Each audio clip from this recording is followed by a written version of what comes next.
All right. Well, good morning, everyone, and welcome to day two of our events exploring shipwrecks in Stellwagen Bank National Marine Sanctuary. My name is Joe Grabowski from Exploring by the Seat of Your Pants, and I'll be one of your hosts for today. If you tuned in yesterday, you saw an awesome exploration of the wreck of the Portland. We got to check out the ROV views underwater, meet some of the historians, archaeologists, and biologists who are exploring the wreck. And today we're looking forward to another really exciting event in partnership with NOAA's Office of National Marine Sanctuaries and the Woods Hole Oceanographic Institute. So we have one more day coming up to keep in mind. We'll be going again live tomorrow at 11:30 a.m. Eastern for some more investigation and exploration of this National Marine Sanctuary. But for now, let's get things rolling. I'm going to throw things to Hannah McDonald, Education Specialist with NOAA's Office of National Marine Sanctuary. How are we doing today, Hannah? I'm doing great, Joe. Thank you. And thanks for that exciting introduction. You are so right that we are exploring Stellwagen Bank National Marine Sanctuary live today. And yesterday we were on the Portland. Today we're exploring the case of the mystery schooner, exploring an unidentified shipwreck in Stellwagen Bank National Marine Sanctuary. I'm Hannah McDonald. I'm the Education Specialist with NOAA's Office of National Marine Sanctuaries. And I will be on screen today alongside the research team who's located in Scituate, Massachusetts, headquarters for Stellwagen Bank National Marine Sanctuary. On screen, you will also see remotely operated vehicle footage coming from underwater. Now, during yesterday's program, it was live, in real time, streaming from the seafloor to your screens at home.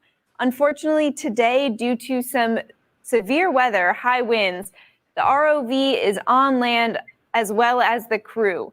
So instead of live ROV feed today, we're actually going to be able to talk to the operators of the marine technology and ask them what it's like to be out on sea operating underwater robots. But I also wanted to talk about how this model we're using, bringing a live ROV feed to the scientists on shore and all of you, is helping us ensure safety during this national health crisis as we move forward exploring the ocean. So Woods Hole Oceanographic Institution, as well as NOAA's Office of National Marine Sanctuaries, they're leaders in ocean science and exploration. While they're leaders, they're also committed to ensuring the safety of their staff, partners, and all of their families. So if you can see here, I'm all by myself in mission control. I have my mask for when I am in and around the production team, but I wanted to be able to share my smiles with you. The research team located in Scituate, all of them are far apart from one another in an outdoor location. So they are also to unmask and be able to talk to you too. We are following all of the local, state, and federal guidelines to make sure that this project can happen effectively and we can keep exploring our ocean. So as I've mentioned, we have included you all in today's program. So Joe, I'm going to turn it over to you. I think you have a few different groups tuning in online, streaming their video. We do, absolutely. So take this time, those who are tuning in via Facebook and YouTube, to do some introductions in the chat sidebars. But I want to give a couple shout outs right now as we're getting started. We've got a few family groups who are joining us on camera today. We've got family in Oxnard, California, and another one joining us in Basking Ridge, New Jersey. And then I'm really excited. We've got Miss Nilvo representing her group in Los Lunas, New Mexico, representing up to 500 students tuning in. So we look forward to meeting Miss Nilvo soon and the rest of our groups. And as I look on YouTube, I see a few introductions have come in. We've got the Haynes family joining us again from Dubai in Northern Virginia. So big shout out to them. We've got Miss Padberg's grade 6s hanging out with us in Kansas City, Missouri. So we're looking forward to taking everybody's questions when the time comes. Incredible, 500 students. I hope you have a ton of questions for our research team. If you'd like to let us know where you're tuning in from, if you're watching online, please let us know in the chat box. We'll review those after we watch this short video that tells you a little bit more about this year's project. 842 square miles, up to 600 feet deep. The final resting place of hundreds of shipwrecks. and one of the top 10 whale watching destinations in the world. Located 25 miles off Boston, Stellwagen Bank National Marine Sanctuary is home to a rich assortment of marine life, including Atlantic cod, haddock, flounder, bluefin tuna, and many species of whales, including the critically endangered North Atlantic right whale. Stellwagen Bank also contains vast numbers of shipwrecks, ranging from wooden sailing ships to modern fishing trawlers. These wrecks are both windows into the past and important habitats for marine life. Stellwagen Bank Sanctuary is one of 16 marine protected areas within the National Marine Sanctuary System, a network of more than 600,000 square miles of underwater parks. Managed by the National Oceanic and Atmospheric Administration, the sanctuaries promote responsible, sustainable use of ocean and Great Lakes resources. To foster the public's connection with the ocean, NOAA awarded funding to Woods Hole Oceanographic Institution, often referred to as WHOI, to conduct state-of-the-art research. Based on nearby Cape Cod, WHOI is the world's oldest and largest nonprofit ocean research and education institution. In 2019, tools and technologies pioneered by WHOI and their partner, Marine Imaging Technologies, let us share high-resolution images and interact with viewers in real time. This year, those same remote tools allow us to carry on our work during the pandemic. In early March, we added innovative microwave technology that beams data to shore, providing faster communication and better images. And we adapted our research model to include a smaller crew at sea and broad distribution to partners on land. COVID-19 has changed many aspects of our lives, but with careful preparation, social distancing, and technology, we can safely continue researching the ocean floor and sharing our discoveries in real time with you.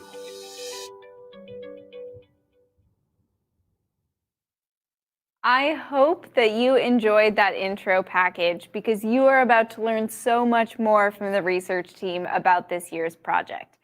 Thank you for typing in your comments about where you are from. We have international viewership today, all the way from Virginia to India to Oregon. So we're spanning across the world, which is awesome to reach you all coming from Stellwagen Bank National Marine Sanctuary. Speaking of which, I think it's time to turn over to our research team. I'm going to first introduce you to Ben Heskell, Deputy Superintendent of Stellwagen Bank National Marine Sanctuary. He's going to give us a little bit more of an overview about the shipwrecks in Stellwagen Bank. Hi, Ben. Hi, Hannah. Hope you're doing well. And hi, folks out there. Thanks for joining us today. I'm standing here on the back deck of our Marine Operations Center, and behind me are two research vessels. The white one is the ROV Catapult that was offshore yesterday, and behind that is the research vessel Auk. And so part of our mission is to document, and protect underwater historic resources in Stellwagen Bank National Marine Sanctuary. And several years ago, we came across a small, what looked like a schooner in deep water, and the schooner appeared to have coal around it. Well, this was a major clue to the purpose of this vessel, which was likely a coal-carrying schooner. Well, there were many of these in the 19th and 20th century in the area of the sanctuary because they were transporting coal to New England. And coal was a major source of energy back then, but unfortunately it also was is a major source of pollutants. Well, the coal schooners would carry coal from the mid-Atlantic up to New England, and they were large and they were small. One of the most amazing images you'll see of shipwrecks anywhere in the world is of two very large coal schooners that collided bow to bow. And the largest four-master and a similar sized five-master were transporting coal up to Boston from Virginia, and they ended up colliding. And so what you see here on the screen are the coal schooner Louise B. Crary and the Frank A. Palmer collided and married bow to bow, sitting upright on the seafloor. It's just an absolutely incredibly dramatic image. So today we are exploring a different type of coal schooner, a much smaller one, about 100 feet in length. And these smaller coal schooners would transport coal more locally and regionally. And this coal schooner is a mystery to us as far as its name goes. We found numbers on the bow a couple of weeks ago when we were diving on her, but no name. We also saw that the hull was covered with copper sheathing, which is a way to preserve the hull and keep it free of burrowing organisms like worms and stuff like that. So these historic wrecks are part of our maritime heritage in the United States, and they serve as time capsules of what life was like back in the 19th and early 20th century. So with every wreck, we learn something new about how people cooperated together, worked together, used technology, used different types of tools, constructed the vessels that they used then.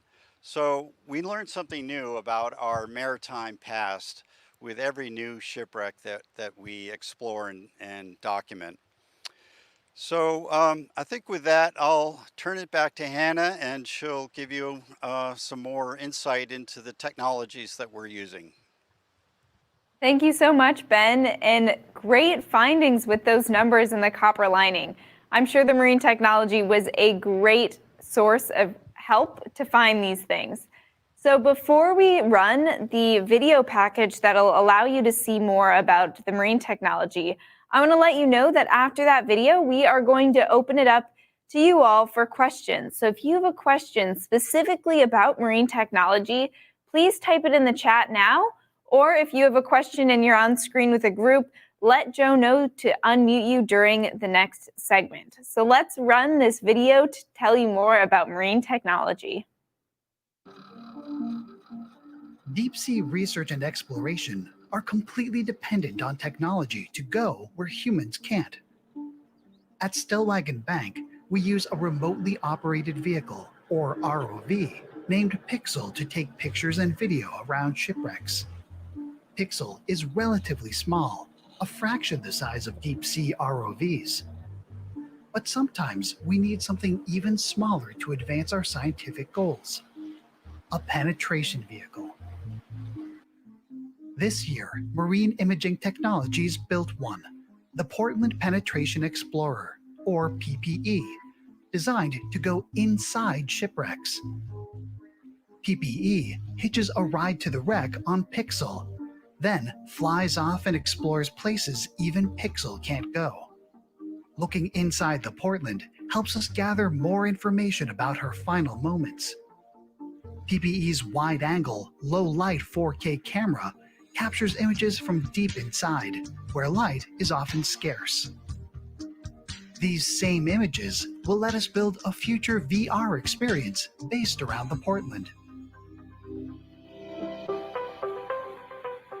One of our biggest technological changes this year is not underwater, but in air. Telepresence typically involves broadcasting via satellite, or VSAT. But VSAT equipment is large, heavy, costly, and poorly suited to small vessels. Due to the COVID-19 pandemic, we're operating with a reduced crew on a much smaller boat, the Catapult. We needed a solution that provided real-time communication to partners on land, but that Catapult could still fit and operate. So we partnered with AV Watch, who provide high bandwidth communications for the US Coast Guard, Air Force, and Navy. They pioneered a new way of using microwave broadcast technology, pairing small, stabilized transmitters at sea with equally small receivers on land, or even on a plane.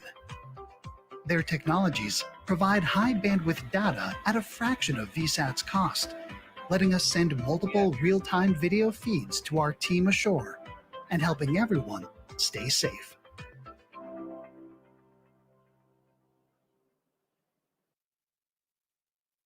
Great. I hope you learned something about the marine technology. Now I'm going to turn it over to Joe to address some of these questions. Joe, these questions will be for Mike and Evan, the marine tech operators on this expedition. All right, excellent. Well, let's get started with a few questions here. The first one is about the piloting of the ROVs. Is that, the boat doesn't look like a very big boat. Is the piloting done on board, or is that done remotely from a command center? On board?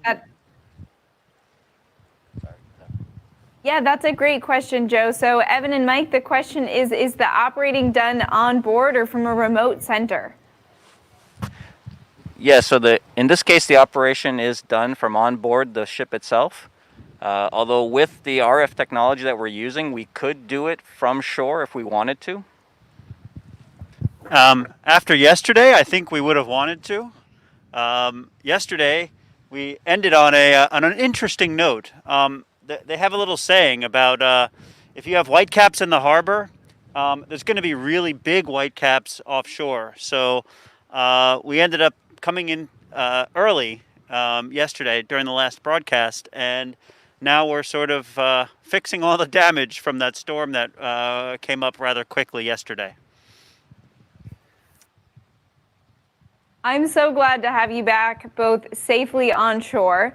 Now I see two of you. You're the Marine Operations team, and there are two ROVs, right? Is it one of your job to operate one Pixel and the other person's job to operate PPE?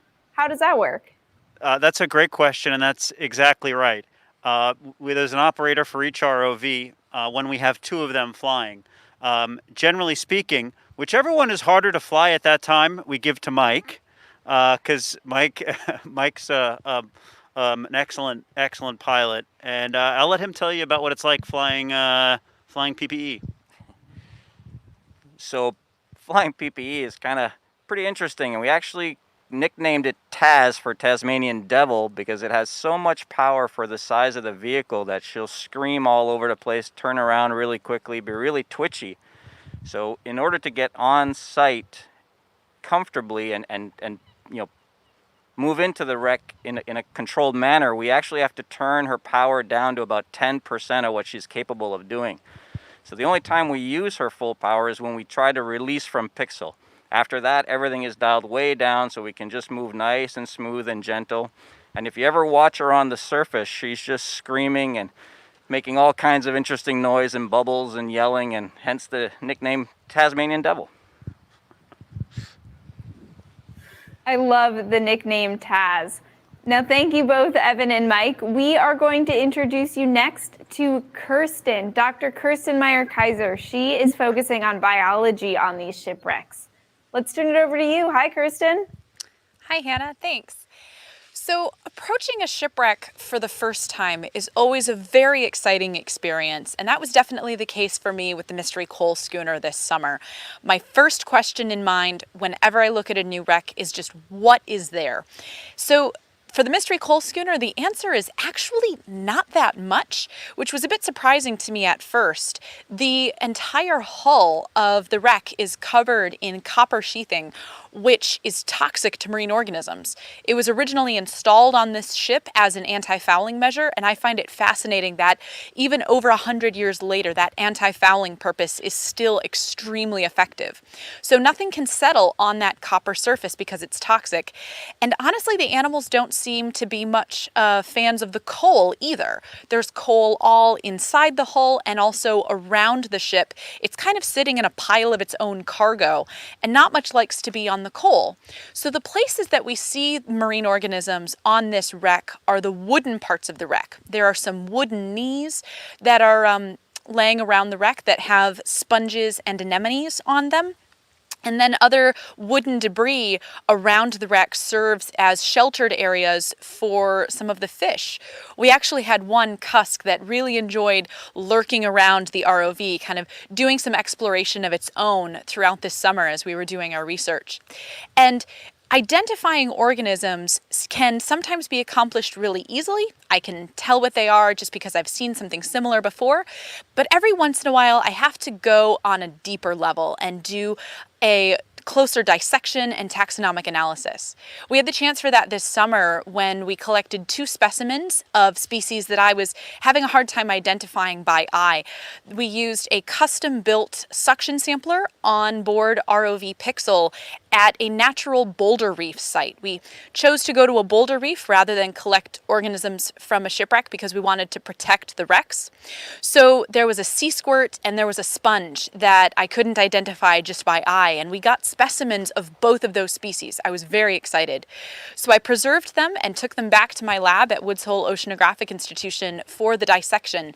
And after opening the organisms, cutting them apart, following taxonomic published keys, I was actually able to identify both of them, one of them to genus and the other one all the way to the species level, which was a great accomplishment. I was excited to make those initial discoveries for what species are living on the mystery coal schooner. And with that, I will hand it back to you, Hannah. Those are super exciting discoveries. Thank you, Kirsten. We have one more aspect of this project that we haven't touched on yet, and that is the archaeology of this. So Dr. Kelvin Myers, he explores maritime archaeology. So I'm going to turn it over to him to tell us a little bit more about this mystery schooner. Hi, Kelvin. Hi, Hannah. Thank you very much, and welcome to all of participants who are watching with Exploring by the Seat of Your Pants. I'm standing here at the Marine Operating Center for Stellwagen Bank National Marine Sanctuary, and you can see the wind blowing behind me. And chances are similar but even stronger force may have sunk this coal schooner. And one of the great challenges of maritime archaeology is identifying something that doesn't have a name, and it has very few clues. And so with our team and with Pixel and Taz going down, we're starting to piece things together. And the first thing we noticed when we went 400 feet to the bottom was the bow. And there's a part called the stem post that sits right at the front. You'll see it right there. And it had numbers.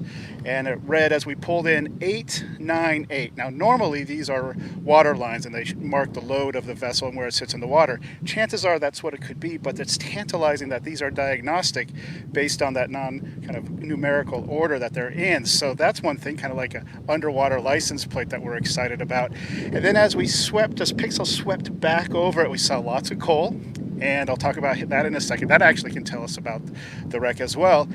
And we're going to the back, and we see oh, excuse me, I forgot, as Kirsten mentioned, the copper sheathing. And one great part about maritime archaeology is it's interdisciplinary, and you work with people all around, including a little chemistry. And I talked to a colleague in Australia, Dr. Mark Staniforth, who provided me some information, and it was a special kind called a Muntz metal. It was actually an alloy of copper and zinc put together because it was a little cheaper, but still did the job, as Kirsten said, for 100 years later or more, still no growth on it. So really good quality there. And as we went back, we found what looked like kind of a harpoon-shaped, and what it was a speed log, and they would put it over the side. It was called a taffrail log, and it looks kind of like a harpoon. There's some fins that come off the back and a V stabilizer. That was patented in 1860, so we're kind of working our way closer and closer. We go all the way back to the stern, and we see it's fallen apart, and out of the stern you see a toilet bowl.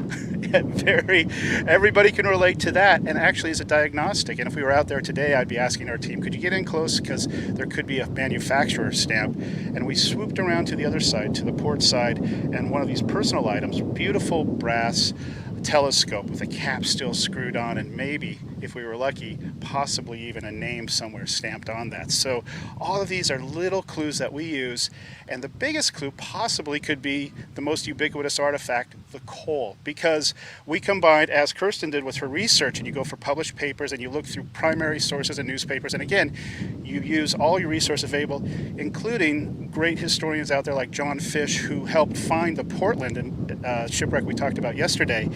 And we're trying to create multiple working hypotheses to identify this.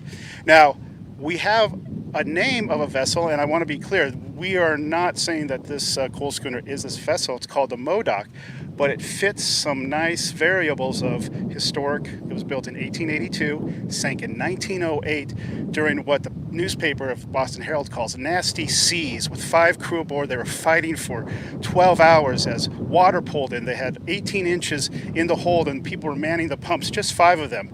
There was also a dog on board, a beagle, that was its first trip, and some of the crew, and all the crew survived, but some of the crew thought this was the dog was a Jonah, which in nautical terms is a term for bad luck, like Jonah and the whale. But I refuse to ever blame a dog for bad luck, and I say it's good luck, because the captain at 2 p.m. climbed up and lo and behold saw another ship called the Rob Roy and put up a distress signal, and they were all saved. So I say that beagle helped save them. It was a tenuous situation. The ship sank, and we're looking now at how we can use the artifacts to match up the historical records of the Modoc, but also keep variables involved in looking for other possible sites and also possible shipwrecks to help identify this wreck. And one thing I've really come to respect are citizen scientists, you out there. As you're watching the videos and seeing artifacts, you might see a clue to help us put this puzzle together. And you never know where a great idea comes from. Inspiration happens anywhere. So, Hannah, I think you might have some questions, and I just want to say that you guys now are kind of underwater explorers, and we really are excited to have you join us. Yes, thank you so much, Calvin. And you are so right that the comments that these students and viewers make about the artifacts will maybe in fact help us identify this mystery schooner. So feel free to, where you're typing your questions, let us know your comments as well. And with that, I'm going to turn it back over to Joe so that he can start running the question and answer section. All right, sounds good. And we do have lots of questions coming in via social media as well as our live groups as well. So I'm going to start off. I'm going to go to Mrs. Nilvo. I'm going to bring her up. How are you doing today, Mrs. Nilvo? I am good. How are you doing, Joe? I'm good. Why don't you tell us a little bit about your school, and then we'd love to take the first question. Sure. We are School of Dreams Academy. We are in New Mexico, and we are a charter school for the state of New Mexico, and we actually house 4-year-olds all the way through 12th graders at our school. So today we are doing our extended learning day. We are our topic is oceans. So we have our entire campus watching this broadcast right now. So they are very excited to learn and see what you guys were doing over there and the research that you all are doing and things that you're finding. Amazing. Well, it's so great to have the whole crew tuning in. Big shout out to everybody there. And we're ready. Let's get some questions going. Awesome. Well, the kids love the ocean. And so a question that they have is, we all like to get into the ocean. So why are you using an ROV with RF technology versus sending divers down into the ocean to look at all those habitats and the wreckage? And the other part of that too was, how much does the ROV with RF technology cost? These are great questions, and I think they are perfect for our marine technology team. So if we could have Evan come on camera over at the boathouse in Scituate, this would be a great question for him. Hey, Evan. Hey, Hannah. How are you? Oh, great. We have questions about the ROV. So this is an ocean segment, a part of this school's daily learning, and they are very intrigued about, if you love getting wet and you love the ocean, why are you sending an ROV down? And then they're also inquiring about the cost of an ROV. Okay, those are two great questions. Basically, when we love the ocean so much, why do we get in with an ROV, and what's the cost? So I'll start it off, and then I'll let Mike speak to the cost. But we love the ocean, and we love diving, and in fact, I'm an extreme technical diver, and I do dive regularly around the world to some of these depths, even 400 or 500 feet. But the reality is, if you do a dive to 500 feet, the amount of time you can actually spend there doing work is very limited. It's a very high risk situation too. And as a group of sort of engineers and scientists, it's not about just going down and doing something quickly. We really want to understand processes and things like that. And to understand the process of something, we really need to spend time on the wreck. And to do the sort of detailed exploration that we all want to do, it requires time. It requires, in this case, robotics. And so we both like robotics and submarines and things like that quite a bit. So we got together to build initially Pixel. And Pixel was based around cameras. We're always, we like to create great images that help bring people to a place and really help immerse them in something. And so Pixel was built around the cameras, and she was really designed to have a bit of a character to her. Mike can tell you a little bit more about that, and then sort of elaborate on costs, which I think really run the gamut. Yeah, so as Evan mentioned, Pixel was built around a character, sort of a Wall-E type of thing. We've done a couple of projects where we kept thinking that the ROV was sort of a personality in the entire project, so we wanted to make Pixel come across as a nice personality, a nice little character that could be there, be on camera as well as off camera. And so we developed Pixel that way. And we did the same thing with PPE. We made it as like a little baby brother to Pixel, you know, kind of Pixel's little buddy. And from that perspective, I think we've enjoyed the process of building it. Cost perspective, well, sometimes not so much. They can be pretty expensive to put together. But there are some really, really good small ROVs, small robotics packages for anyone who wants to get out there and start exploring that technology on their own. You know, in the $300-400 range, $500 range, you can find those online. Get yourself one, play around with it. It's great to do. If you want some help with that, anybody wants to get a hold of us, you can get a hold of us at Marine Imaging Technologies. We'd be happy to help you out with any of that anytime you want. And it's just been real fun doing the project. There's great projects out there that take high school kids and younger for that matter, but they build their own ROVs out of things you can buy at Home Depot. And the reality is, you know, we're trying to do something that's very, you know, mission specific, but you need to start somewhere. You know, you start with tinkering on this or building that, or maybe buying an Arduino kit or anything like that. So, you know, cost is relative, and cost is always very scalable. So don't ever be afraid of somebody saying, oh, it's too expensive to do that, because whenever somebody says that, that usually gets people like us irritated, and we'll find ways to make it happen on, you know, a fraction of the budget if we can. Very limited budgets will make it happen. And on that note, on talking about buying parts at Home Depot, when Kirsten came to us and asked if we could do some sampling with Pixel, Evan and I actually went to Home Depot and picked up a bunch of parts and then used spare parts that we had at our shop to put those samplers together. So that's how simply you can do stuff if you really want to. All right, very cool. Mike and Evan, while we still have you mic'd up, I'm going to grab a question from YouTube. We have Ms. Padberg's class joining us. They're joining us from Kansas City, Missouri, some 6th graders, and they're wondering about a term they heard you use. You called it flying with the ROVs underwater. Is that the official terminology for an ROV moving through the water? Is flying? Okay, that's a good question, and Mike couldn't hear it, so I'm going to tell him and let him answer it. So they're asking if we use the term flying an ROV through the water. Is that the actual term, and could you describe what that's like? That is actually the term. You're flying it, you're piloting it, similar to that you would to an airplane, or probably much closer to a helicopter. So water is a fluid, just like air is a fluid. So things can fly through it in the same fashion. Since we use thrusters primarily to move us up and down, or front, forward, you know, forward, backwards, and side to side, that's more like a helicopter. An airplane can't really fly sideways. So it is very, very much flying through the water. And if you look at some of the footages, especially when you see PPE out in front of Pixel, it looks like she's just flying there or hovering or just kind of hanging around. And that's one of the great things about diving too, is just the ability to sit there and hover, and it's the only time, unless we go into space, that we can really, throw off the shackles of gravity and enjoy ourselves in the water. All right, excellent.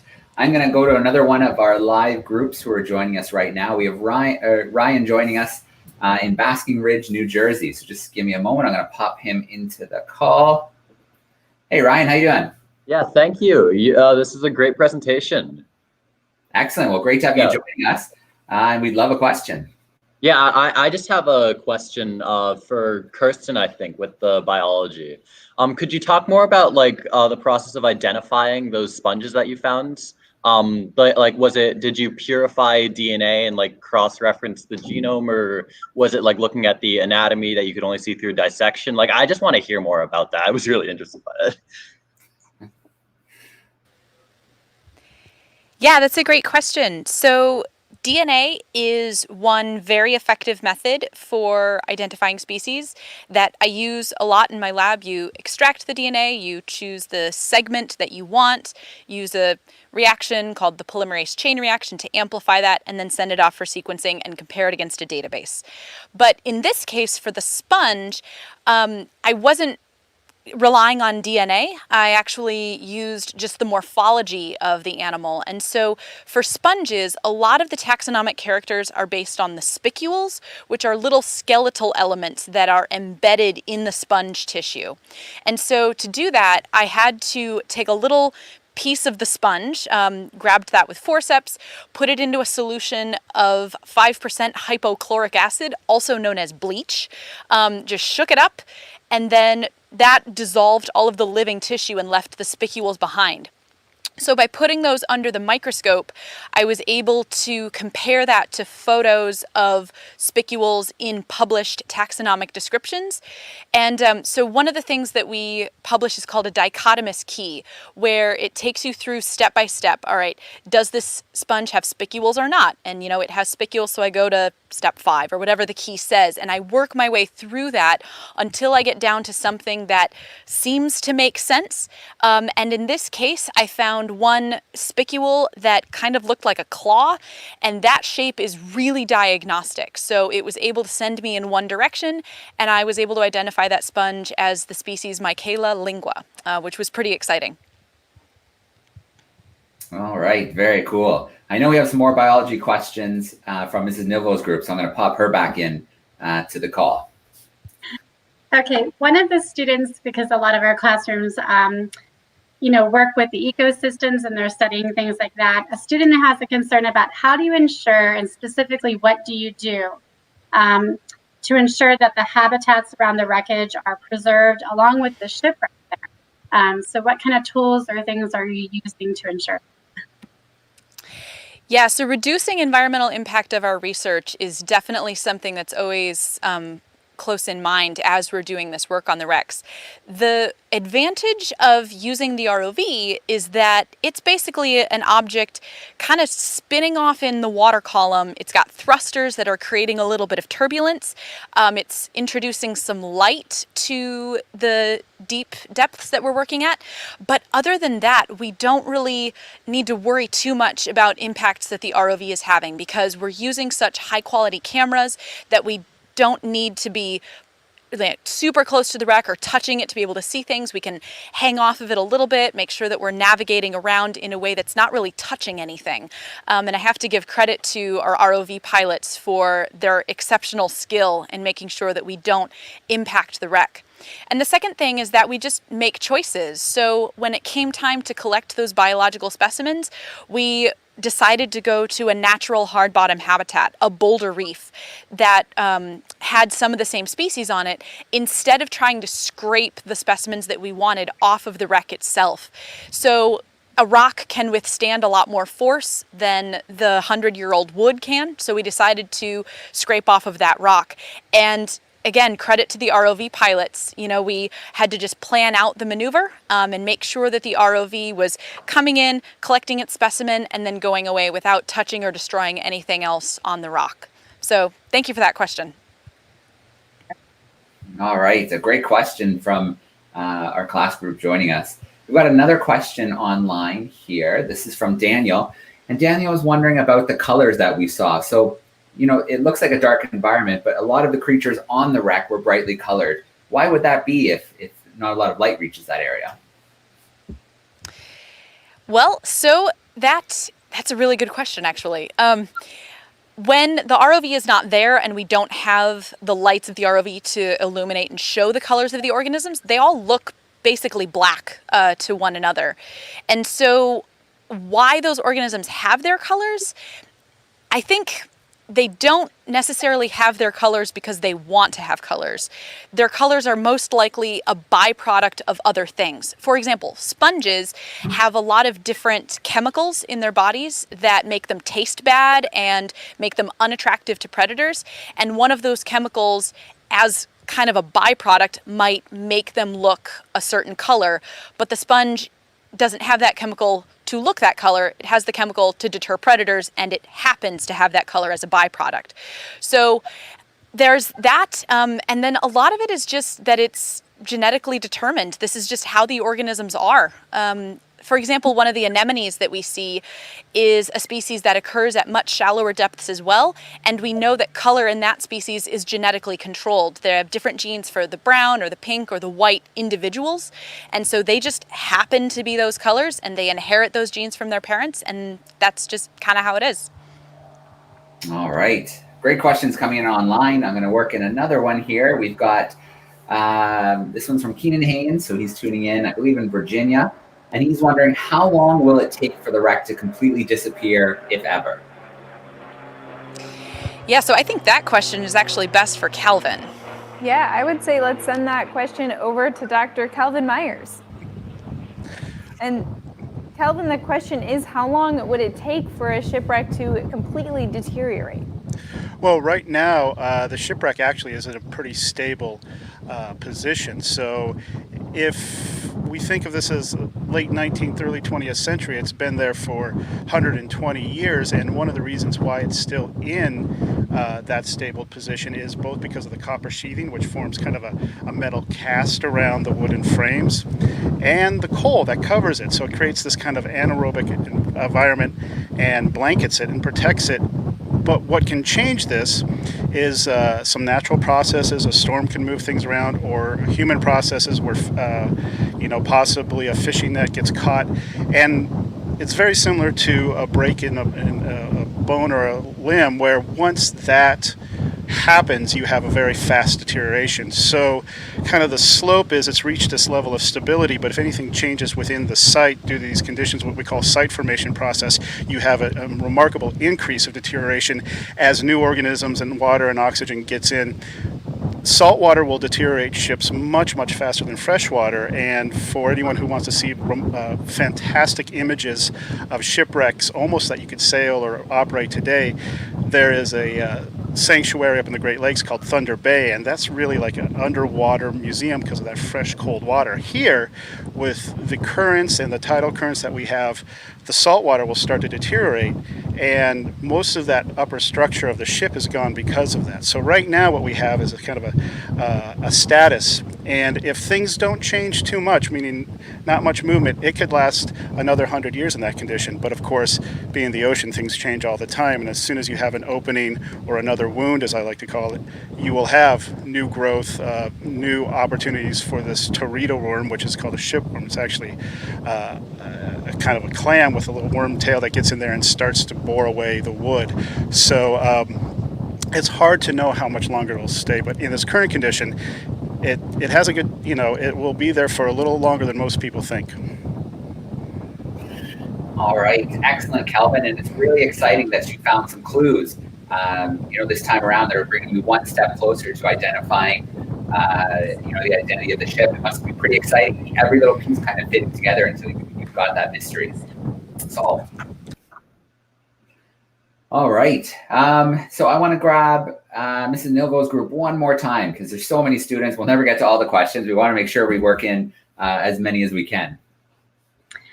Okay, so because this is our last question, I think this is really important for what we're doing at our school. So it's kind of a two-part thing. if students want to do this, what kind of STEM careers or degrees does this entail, to work there? And then secondly, as teachers and students here in New Mexico, we like to participate in citizen science and contribute to those studies. How can we here in New Mexico contribute to your studies over there that you talked about? I think these are great questions and super relevant to every member of our research team. So I think I'll first send it back to Kirsten, but if Kirsten would want to share it then with Kelvin and Evan, that would be a fantastic way to kind of touch on all of the aspects of this project. That sounds great. And I love when we get the career questions because one of the reasons why we want to do these telepresence broadcasts and share our research is to get young people interested in ocean sciences. So I love when we get to explain this. I grew up in Michigan, a Great Lakes state, but not near the ocean. And so I just kind of always knew I was interested in aquatic environments. I ended up getting a degree in zoology from Northern Michigan University right on Lake Superior, and then heading to grad school at the University of Oregon. So getting into marine biology, I think there's a lot of different pathways that you can do that. There's some universities across the country that do offer degrees directly in marine biology, but any biology or zoology related field is also a really great way to get there. And beginning young with volunteering, participating in youth programs, just getting out and getting involved in any sort of scientific program and research is a great way to introduce yourself to the field and assess whether this is something that you really want to do. And then I definitely think that pursuing higher education and a college route in one of the STEM sciences is a really great way to get involved into research. As far as citizen science programs, I know that the National Marine Sanctuary System has a number of really great volunteer programs and has been adapting to virtual models. And so I encourage everyone to look into opportunities through them. And I'll toss to Calvin for his story. Thanks, Kristen. So actually, I grew up out in Montana, a state not known for its coastline or maritime heritage. And I just found the ocean to be a fascinating place and started to take scuba diving lessons out there of all places, and found myself on the East Coast and got into the history and volunteered one year over in Israel at a first century BC harbor and just fell in love with that opportunity. And so it was kind of a winding path going from Montana out to the coast and just looking for opportunities and following your passion and interest. And in doing that, there were some graduate schools in maritime archaeology, and I went to one down in North Carolina, East Carolina University. And again, you just are surrounded by passionate people who share some interests, but more importantly, share your curiosity, things that you're interested in. That great question about biology that Kirsten answered, that was a great question because it just showed that interest, and that's really where it starts. For maritime archaeology, background in history and anthropology and archaeology in general is a great spot, but really just following your interest as you go through, and that's what led me up to Massachusetts, because it was a state with over 3,500 shipwrecks, and there was one single maritime archaeologist working for the state. So it was an opportunity to come up here and do something that wasn't really being done, and just look for those opportunities, but really following your curiosity and your passion as you kind of go through your educational career. It's been a wonderful ride.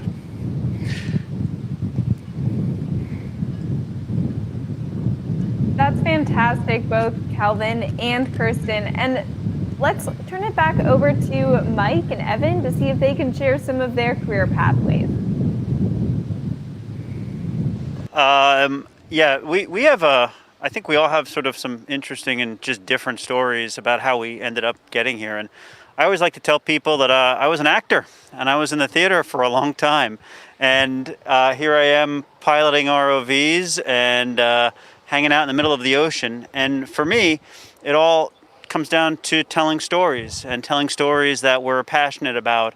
And that's how I got here. I've been diving and filming and doing documentary for a couple of decades now.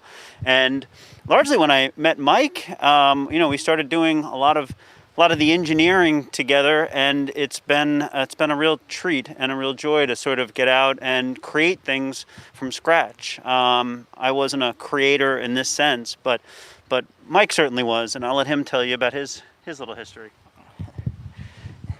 Yeah, so as Evan mentioned, we all come from a pretty varied background, and I think if you want to get into this, that's really what you need. You need to have a lot of different interests. It doesn't really matter, well, I don't want to say it doesn't matter what your degree is, but you have to have a bit of a passion for what you want to do. So Evan started out partially as an actor, became a diver, got into this.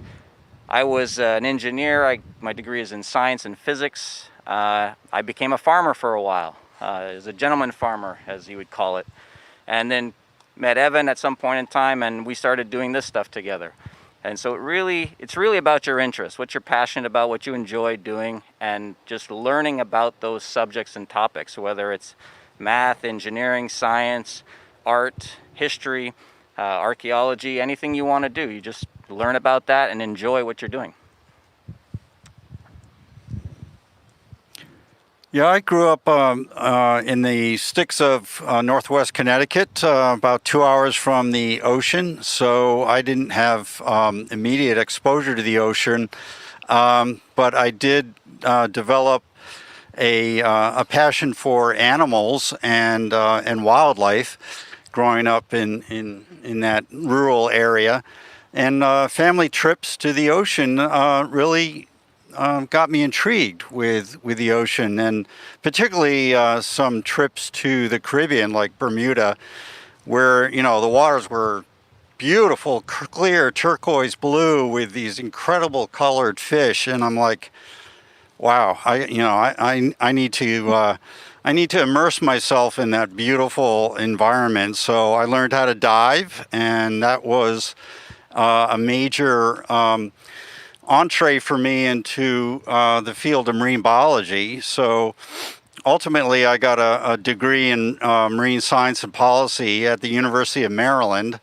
And I think, having a master's degree is important for that field of marine science and policy. But at least you should have a bachelor's degree, I think. It's a great field to be in. I just love it. I have no regrets, and I highly recommend that you pursue, either marine engineering and technology or marine science and policy. So go for it. I just have one other thing to add on that, just in terms of degrees. Like I said, I went to school for theater, and I used to have classes on breathing. There were dance classes. There were all these things you never in a million years would want to see me doing. And yet here we are. So I think one of the bottom lines and the takeaways is that no matter really what you do and where you go and what you study, I mean, if you have a passion for something, you really can let it take you there, whether it's via the stage, the engineering, animals, any way you can get there, you will. I think they just cut us. I was just going to say that you and I were dancing through the ROVs yesterday. Sorry, Mike did have one other comment. Sorry, just to come back to Evan's education in dancing. Effectively, he and I driving the ROVs together yesterday, we were dancing together on the Portland. We were down there, the two vehicles dancing around each other and basically holding hands through the tether. It was a lot of fun. But it still wasn't pretty. All right. Very cool. Joe, we have time for one more question. Okay, let's squeeze in one more from online here. So this is kind of a little bit of a two-parter from our group with Mrs. Padberg, who are joining us in Kansas City. They're wondering about the 3,500 shipwrecks. Do we have an average for how many of those have been identified? How quickly they're being identified? And then, to squeak in a biology one, they're really just curious about how long it took to identify that sponge species. Was it like a couple-day process or a multi-week process? Awesome. Yeah, let's turn it back over to Dr. Kirsten Meyer-Kaiser to answer these questions about identifying these sponges. How long is the process? For the particular sponge that I identified this year, it took me about half a day in my lab working through the taxonomic key and doing the dissection. Sponges are really hard to identify, generally speaking, just because they're blob-like. They have few identifying features. And so for any other sponge specimen, it can take me a couple of days. Sometimes I'll work on it and then set it aside, come back with fresh eyes. So it could span over a couple of weeks. This particular specimen was actually refreshingly easy. I was able to do it in about a half a day. Awesome. Thank you. Great that it's speedy work too. That's fun. Makes for more exploring and identifying. So I want to thank Joe for bringing on all of these viewers with his Exploring by the Seat of Your Pants platform, and especially the group of 500 students. What an incredible way to start your day exploring Stellwagen Bank National Marine Sanctuary. I also want to thank the research team over at the Stellwagen Bank headquarters for sharing all of their insights with you all, especially their career pathways. Really interesting to me. I also want to thank the Inner Space Center, where I am, for putting on this production so that we can connect to all of you. With that, I also want to again thank all of you for your incredible questions and engagement in this live program. There's more to come though, so we're not just done with this exploration. We have 2 more programs today streaming online at 2:30 and 6:30, and then again tomorrow at 2:30.